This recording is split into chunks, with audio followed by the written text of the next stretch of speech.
বসে আছি এখানে, কুটনিগিরি করছি বসে বসে, কুট কুট। এই যাই হোক, সেদিনকে দেখলাম তোর কোলে একটা বাচ্চা মতো গেছিল, ওটা কে ছিল রে? ওটা তো আমার মেয়ের ঘরের নাতি, কালকে এসেছিল না। ও বাবা, ওটা নাতি।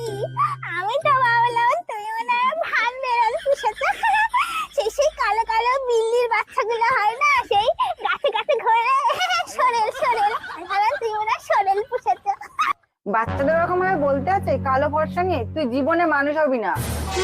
ও, নিশার বলে খুব গায়ে লাগলো তাই না? ওই দিকটি শেফালি ছিল, শেফালি আমার বন্ধু, তার একটা নাতনি হয়েছে। আর তুই গিয়ে কি বললি? ও সেই কিরাম একটা গিনিপিগের ছানার মতো নাকি বাড়ে না, কিছু নিন্দা করলি ওর নেবে তার বেলা।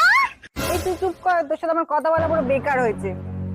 সত্যি কথা বললে এদের গায়ে খসকা পড়ে।